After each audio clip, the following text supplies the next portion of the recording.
이스라엘 백성은 모압 평지에 모여서 하나님의 뜻을 따라, 하나님의 계획 따라 가나안 땅에 들어갈 준비를 하고 있었습니다. 산 저편에서 일어나고 있었던 일 전혀 감지하지 못하고 있었어요. 무슨 일이 일어나는지도 알 수 없었습니다. 하지만 하나님은 그들이 생각지도 못하고 인지하지도 못했던 그 일들을 바라보고 있었다라는 거예요.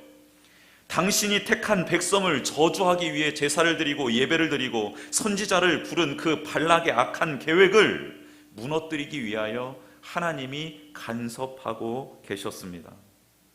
우리는 한 가지 사실을 깨달아야 합니다. 눈에 보이는 적들만 적이 아니라는 사실입니다. 우리는 지금 눈앞에 있는 문제 한두 가지만으로도 벅차합니다. 눈에 보이는 나를 힘들게 하는 그 한두 사람을 감당하기도 힘든 존재가 우리들 아니겠습니까? 그런데 놀라운 사실은 우리 눈에 보이지 않는 더 많은 우리를 해하려는 일들이 가득 차 있다는 겁니다. 사단의 악한 영들의 그 유혹과 관계들이 우리가 인식하지 못하는 영역에서 수도 없이 일어나고 있다는 거예요.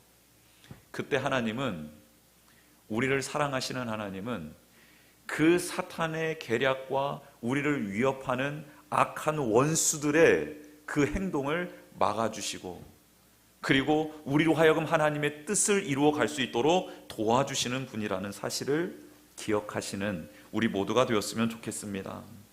이스라엘 백성이 바벨론에 잡혀 있을 때 그들은 영원히 그 땅에 머물며 살아가야 할 줄로 알고 있었습니다. 그러나 하나님은 역사를 주관하시며 바벨론을 무너뜨릴 페르시아 제국을 준비하셨고, 그 초대왕 고레스를 통해 200년 전에 있었던 하나님의 말씀이 동일하게 선포되게 하셨습니다.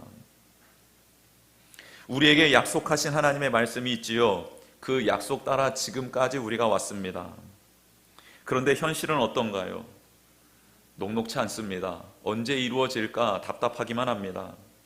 그때 우리는 기억해야 합니다. 우리 위에 말씀을 주셨던 그 하나님은 지금도 그 일을 이루시기 위하여 역사하고 계시며, 우리의 눈앞에 있는 이 문제뿐만 아니라 보이지 않는 영역에서도 역사하여 주심으로 그 일들을 막아주시고 우리를 친히 보호하시고 인도해 가신다. 이 하나님을 믿음으로 고백하는 우리 모두가 되기를 주님의 이름으로 축복합니다.